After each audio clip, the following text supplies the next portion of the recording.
Maaf ya Song Soye, sepertinya Zhou Ying baru saja putus dengan seorang dan memintaku untuk minum dengannya. Bisakah aku mentraktirmu malam ini juga besok saja? Hah, apa dia sakit hati? Kurasa dia sepertinya menyukai Suzu ya. Aku tidak tahu. Mungkin saja, aku juga tidak yakin. Aku hanya bisa pergi dan melihatnya saat ini. Oke, mari kita lihat. Bagi sahabatnya kamu harus menemuinya. Dan mari bertemu lain waktu untuk saat ini. Baik, oke. Aku tidak ingin melompat ke sungai Jiangpung lagi. Berhenti bicara omong kosong dan duduk serta minum denganku. Batin sang MC. Aku baru sadar aku benar-benar sim. Pilihan cadangan Jiang Cheng, aku merasa sangat sialan sengsara sekali. Kamu sudah melihat bagaimana XL ya memerintahkanku sepanjang hari.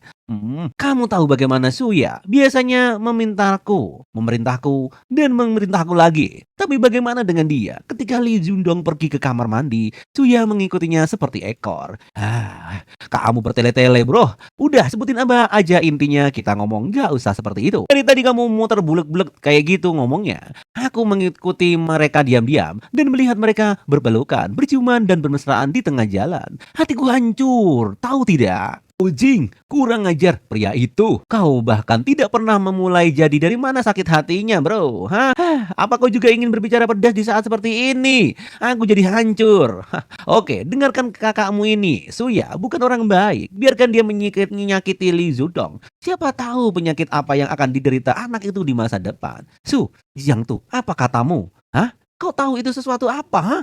Kamu ngomong apa sih? Kamu mabuk ya? Oke, aku dengerin. Dengarkan ini. Baik-baik bro, ini info A1. Aku mendengar dari teman bahwa kehidupan pribadi XL yang berantakan bukan berarti aku belum pernah mencoba untuk menyinggungnya secara tidak langsung sebelumnya. Tapi kau tidak mau mendengarkan saat itu. Otakku pasti pernah kejepit pintu dulu. Lupakan saja, semua karena minuman, teguk habislah pokoknya. Oke. Kita hajar, kata sang MC menyemangati temannya. 1 jam kemudian, di sini dia sudah tenggleng. Kau yakin bisa kembali ke hotel sendirian? Tidak masalah bro, aku pergi dulu sob. Lain kali hatimu hancur, aku akan ada di sana untukmu seperti itu. Sebagai balas budiku untukmu, siapa yang akan sakit hati? Dasar pecundang. Pergi sana, kembali tidur. Di sini sang MC WA-WA-an di samping mobilnya yang mewah. Saat santai ada perempuan yang sengaja memanggil MC kita Jiang Chen. Maaf bro, mobil ini milik pacarku. Ayo mohon jangan deket-deket ntar lecet loh. Ini mobil mahal, tidak akan mampu membayarnya jika kau rusak. Nama Cheng Li, usia 25 tahun, tinggi 168 cm, penampilan 85, tubuh 90, privasi 65, keteramahan 30, status orang yang lewat. Rupanya MPG baru. Saya sudah tahu, ops. Ternyata saya mabuk, tapi kenapa kamu sangat mirip dengan pacarku ya? Begitu ya, tapi kamu sama sekali tidak mirip dengan pacar saya. Hai ganteng, kamu lucu sekali, suaramu benar-benar bagus. Kamu yakin bisa menyetir Ferrari dengan 1 tangan, bukan?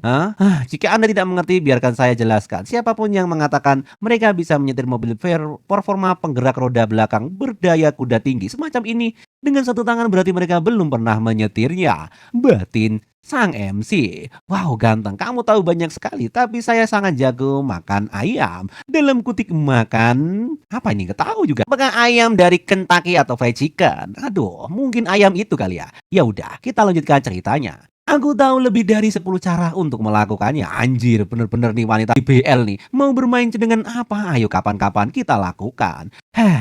Aku hanya bermain game King of Glory saja. Anjir, di sini rupanya sang MC sok suci. Dan saya bahkan tidak punya teman sekelas. Saya yang nelpon dia. Di sini juga orang vlogger itu datang lagi. Anjir. Hei kamu, halo mas. Nama saya 5K Kian Yinyin. Saya adalah pengemudi, Anda panggil hai. Hei ganteng, kamu terlihat sangat familiar. Oh, rupanya dia sembari live streaming di sini. Nona, saya sangat ganteng sehingga Anda harus membayar untuk mengambil foto saya. Kamu mengerti? Di sini sang MC menutupi kamera dari streamernya. Oh maaf, Seo ya. Aku lupa ya. Anda seorang streamer dan pengemudi yang ditunjuk. Saya bekerja sebagai pengemudi yang ditunjuk ketika saya sedang di luar di siang hari. Pekerjaan utama saya adalah angkor luar ruangan. Oh, jika tidak keberatan, bisakah Anda membiarkan saya mengemudi gambar mobil Anda? Saya tidak peduli ya. Kepada semua saudara saya di stream, saya tidak percaya saya bisa lihat Ferrari SF90. Di sini rupanya yang membiarkan gadis streamer itu untuk melihat mobilnya. Saya sangat bersemangat. Ini adalah mobil unggulan di pameran Alito hari ini. Sebagai model produksi massal tercepat, Ferrari saat ini ia bergerak dari harga 0 hingga 100 hanya 2,5 detik. Hah, iya iya iya iya. Itu komentar banyak berbanjiran di media sosial sang streamer. Gimana rasanya? Wow, luar biasa bukan? Dia sambil me-review dari seluruh bagian Ferrari itu. Ganteng, saya juga bisa mengantarmu secara gratis loh. Kata wanita di sana. Tidak, tidak. Terima kasih. Aku khawatir barang gratis akan membuat saya terlalu bersemangat, kata sang MC. Bisakah kamu mengemudi mobil super seperti ini? Hah? Di sini, MC seolah-olah ngasih kunci mobilnya. Jangan khawatir, saya sudah sering mengemudi mobil sport sebelumnya karena dulu saya adalah seorang blogger mobil, kata sang wanita. Kiang Ying usia 20 tinggi 190 penampilan, bentuk 90 tubuh dan 50 keramahan. Ngomong-ngomong, bisakah saya melakukan siaran langsung sambil mengemudi? Kamera saya hanya menghadap saya, bukan kamu. Saya tidak peduli apakah kau seperti ini setiap hari. Tidak juga, hari ini saja saya sedang tidak ada kegiatan apapun, jadi saya melakukan streaming di pameran mobil. Saya hanya mencari uang tambahan sekarang karena sudah selesai. Kalau begitu, ayo kita pergi. Oke.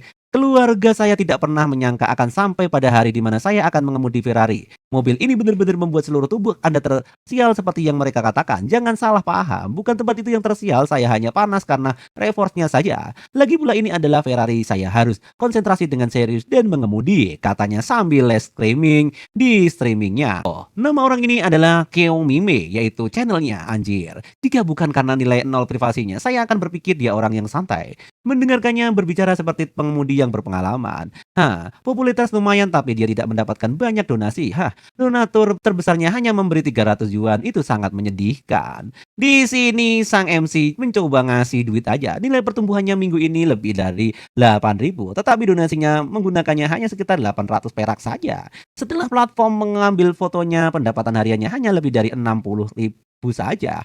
Kamu memiliki lebih dari 10.000 penonton dan menghasilkan sedikit uang. Tidak heran kamu membutuhkan pekerjaan sampingan. Saya pikir kamu sebaiknya fokus menjadi pengemudi pribadi. Kamu mungkin mendapatkan lebih banyak, kata sang MC. Saya tidak bisa berbuat apa-apa. Saya tidak pandai dalam hal apapun dan saya tidak tahu bagaimana menjilat donatur terbesar. Yang biasanya bisa saya lakukan hanyalah mencari hal baru, mengemudi mobil untuk berbicara orang penting, dan membiarkan memeriksa sistem saya melalui kecepatan dan kemecatan lalu lintas mode. Omong-omong, ada satu pertanyaan yang sangat ingin saya ketahui. Sana sambil dibanjiri komentar-komentar dari orang lain. Mengapa manajer Lin Lamborghini begitu perhatian kepada Anda? Anda bisa langsung masuk tanpa pemeriksaan aset, jadi mengapa tidak bisa? Mungkin karena orang-orang dari Lamborghini melihat saya ketika saya membeli mobil di dealer pribadi. Oh, jadi mobil ini adalah baru saja membelinya hari ini, kata sang MC. Oh, seperti itu ya. Sang wanita pun langsung memerah melihat kekayaan sang MC. Di sini dia mencoba mengendarai dengan kekuatan penuh. Ini kunci, Anda kembalikan bos besar. Anda ternyata pandai menyetir, halus dan nyaman. Aku akan menghubungi Anda lain kali kalau membutuhkan sopir pribadi. Terima kasih atas persetujuannya, bos besar. Oke, izinkan saya mengajukan satu pertanyaan lagi, bos. Jenis siaran langsung apa yang biasanya Anda sukai tonton? Wanita cantik tentunya. Bukankah saya termasuk orang cantik dan streamer cantik, bos besar? Bagaimana kalau memberikan sedikit dukungan atau donasi streamer yang benar-benar tragis ini seperti saya? Ini kere banget si gadis. Seperti katakanlah meningkatkan saya di tangga lagu atau sesuatu, kata sang streamer. Sorry, pernahkah Anda mendengar tentang akun gratisan? Akun gratisan? Kalau begitu bagaimana jika kau mengajukanku masuk untuk segelas air? Dukungan selevel itu seharusnya cukup, bukan? Kata gadis streamer. Dia sedang berusaha mencari kesempatan untuk masuk ke dalam untuk siaran, untuk menciptakan topik dan kehebohan untuk salurannya. Dia ingin menumpang padaku, tapi apa dia tidak takut domba masuk sarang harimau? Menarik. Kalau begitu, aku harus menggodamu sedikit. Masuk. Untuk apa? Air macam apa yang ada di pikiranmu? Apa yang dia katakan? Jika ini adalah film atau novel, mungkin akan terjadi enak-enak seperti itu. Di sini, sang pikiran dari sang wanita melambung kemana-mana di atas norma. Hanya aku dan dia di rumah besar ini. Kemungkinan ini akan terjadi adu mekanik di dalamnya. Batin sang wanita. Oke, kita tunggu lanjutannya minggu depan. See you next time, kan?